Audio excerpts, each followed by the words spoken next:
नमस्कार, मैं डॉक्टर पुष्पा भोज आप सभी का अपने यूट्यूब चैनल अमृतवाणी में स्वागत करती हूँ।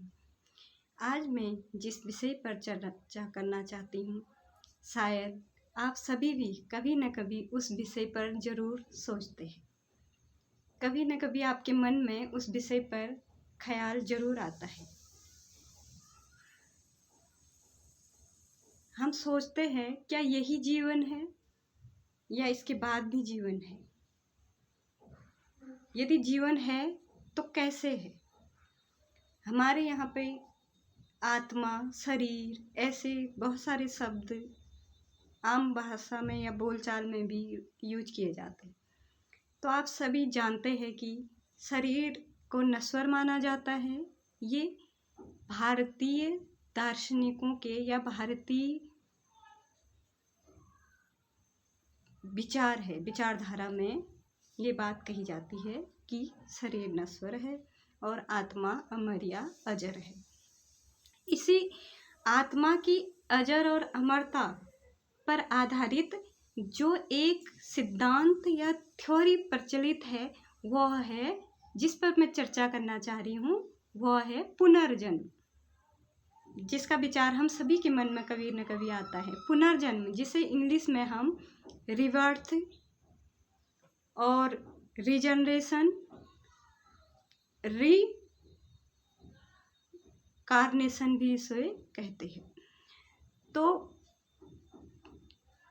अलग अलग शब्दों से इसे हम जानते हैं इंग्लिश में, लेकिन हिंदी में इसका एक ही शब्द है, पुनर्जन्म। यानी मृत्यु के पश्चात भी क्या जन्म होता है। तो सब जगह पुस्तकों में, जैसे आप दार्शनिक विचारधारा पढ़ेंगे तो वहाँ पर आपको जैन, बौद्ध और हिंदू दार्शनिक विचारधारा में पुनर्जन्म का सिद्धांत प्राप्त होता है। लेकिन मैंने यहाँ पर जो पुनर्जन्म का सिद्धांत लिया है वो गीता और एक यूरोपीय विद्वान ऑथर शोपेनहावर की, क्योंकि मैं आज आप सभी को ये बताना चाहती हूँ कि कुछ लोग ये कहते हैं कि हम भारतीयों की ये मनगढ़ंत थ्योरी है पुनर्जन्म, जबकि ऐसा नहीं है।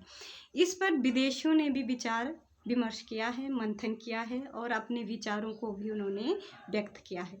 इस वीडियो में आज हम यही जानेंगे कि यूरोपीय विद्वान यानी यूरोपीय दार्शनिक पुनर्जन्म के बारे में क्या कहते हैं। क्योंकि भारतीय विचारधारा को तो शायद हम सभी लगभग जानते ही है, परंतु फिर भी मैं गीता के आधार पर पुनर्जन्म का जो सिद्धांत है उस पर थोड़ा सा गीता के आधार पर बात कर रही हूँ।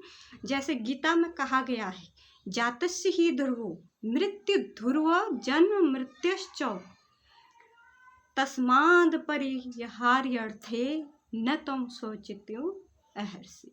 यानी जिसने जन्म लिया है उसकी मृत्यु भी क्या है, निश्चित है। यानी मृत्यु उसकी होनी है। संसार में सभी प्राणियों की मृत्यु होती है, ये तो आप प्रैक्टिकली सब देखते ही है। और मृत्यु के बाद पुनर्जन्म भी क्या है, निश्चित है। यह इस श्लोक में कहा गया है गीता के। अतः इसके लिए हमें दुखी नहीं होना चाहिए। पुनः श्री कृष्ण फिर एक जगह कहते हैं, क्या कह रहे हैं, आत्मा की अजर और अमरता के बारे में वे कहते हैं। ये श्लोक भी हमें पुनर्जन्म की ओर इशारा करता है कि पुनर्जन्म अवश्य होता है, शरीर की नश्वरता को व्यक्त करता है। कहा गया है, शायद आप सभी भी इसके बारे में जानते हैं, लेकिन फिर भी मैं आप सबको यहाँ पर बताना चाहूँगी। नैनम छिन्दन्ति शस्त्राणि नैनम दहति पावकः न चैन कलयेन्द्र यापो न शोष्यति मारुतः। यानी आत्मा को कोई शस्त्र या हथियार और क्या नहीं कर सकता, काट नहीं सकता। उसे पावक यानी अग्नि उसे जला नहीं सकती।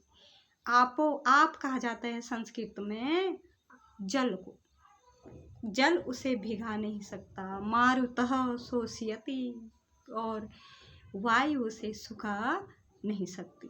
तो यहाँ तो क्लियर हो गया गीता के आधार पर।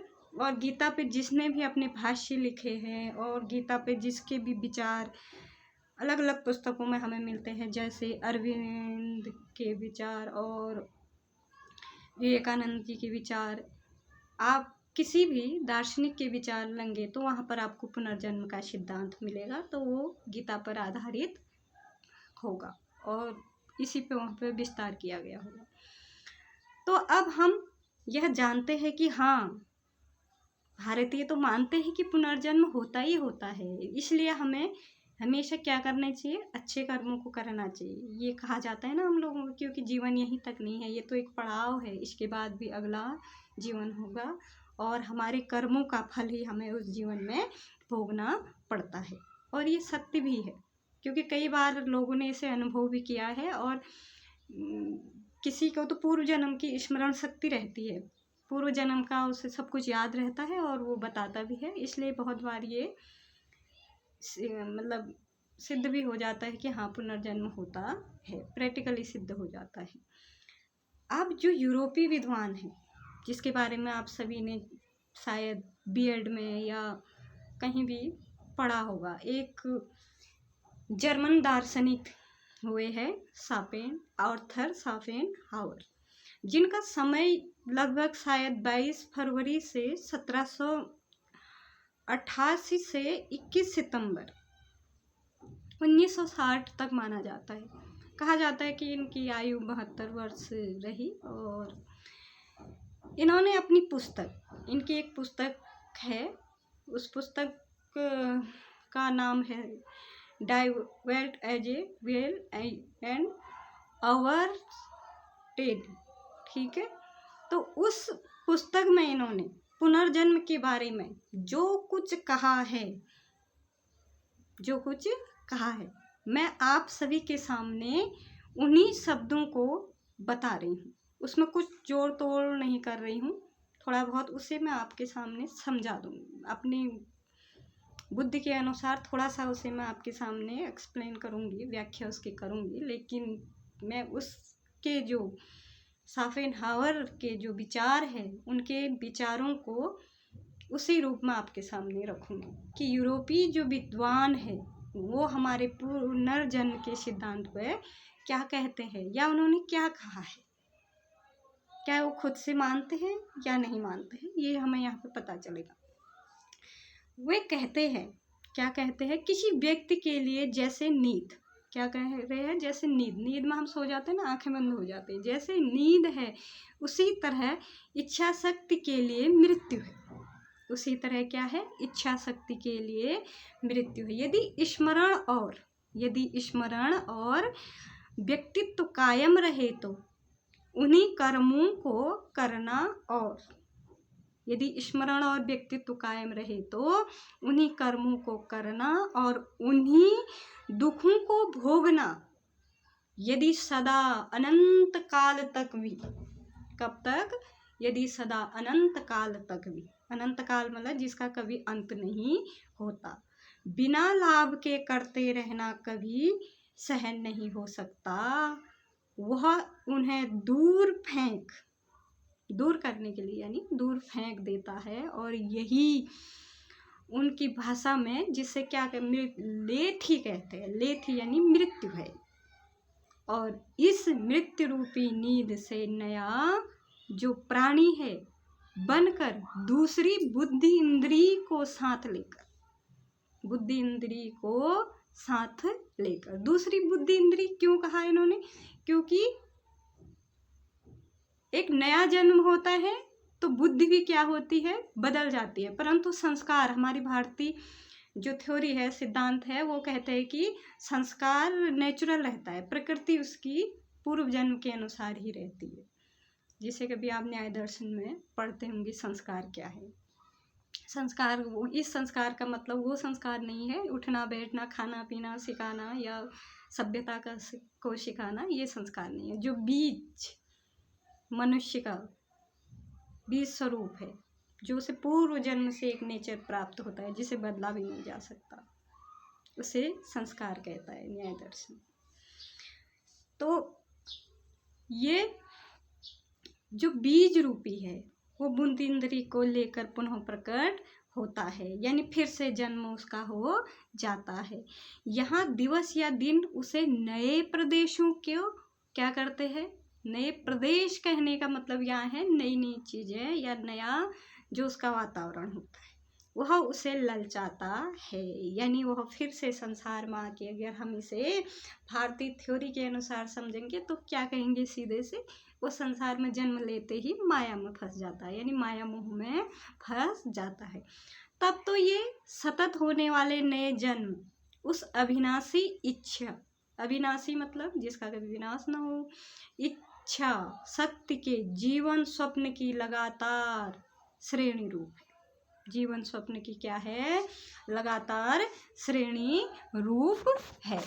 और फिर उसके बाद कह रहे हैं, देखिए, यह तब तक चलेगा जब तक कि बार बार के नए शरीर, यह कब तक चलेगा, जब तक कि बार बार नए शरीर में अधिकाधिक और भिन्न भिन्न प्रकार के ज्ञान द्वारा, भिन्न भिन्न प्रकार के ज्ञान द्वारा शिक्षित और उन्नत होकर वह अपना ही अभाव करके अपने को विलुप्त न कर दे अथवा मुक्त न कर दे, तब तक शोपेनहावर कहते हैं कि पुनर्जन्म होता ही रहेगा।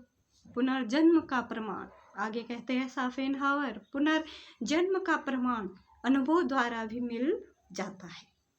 इस प्रकार हमने यूरोपीय विद्वान जो दार्शनिक हुए उनके विचारों को जाना। यहाँ पर वो मान रहे हैं कि पुनर्जन्म होता है, और कब तक होता है कह रहे हैं, जब तक हम अपनी बुद्धि के द्वारा बार बार कर्मों को भोग कर यह ज्ञान प्राप्त नहीं कर लेते, अपनी मुक्ति के लिए चेष्टा नहीं करते, अपने इस नश्वर शरीर से मोह माया खत्म नहीं करते, यानी उस मुक्ति की चाह नहीं रखते या ज्ञान प्राप्त नहीं करते, तो तब तक हमें मुक्ति नहीं मिल सकती। और पुनर्जन्म हमारे कर्मों के अनुसार, जैसे जैसे हमारा कार्मिक अकाउंट होगा उसी अनुसार हमारा क्या होगा, जितना उसमें बैलेंस होगा उसके आधार पर ही अगला जन्म होना है।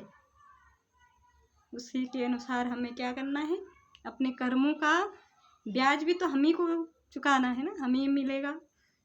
तो इसलिए शोपेनहावर ने इस थ्योरी को स्पष्ट किया। और भी अगर आप पढ़ना चाहिए तो पुनर्जन्म से संबंधित कई सिद्धांत आपको यूरोपीय विद्वानों के अनुभव के आधार पर भी मिल जाएंगे, और प्रैक्टिकली जो अनुभव उन्होंने किए थे, जो रिसर्च के द्वारा प्रमाणित है। अगर आपको मेरा ये वीडियो पसंद आए तो इसे लाइक करिए, शेयर करिए और मेरे चैनल को सब्सक्राइब कीजिएगा। तो आज मैंने आपको भारतीय और पाश्चात्य दार्शनिकों के पुनर्जन्म संबंधी थ्योरी को, सिद्धांत को समझाया।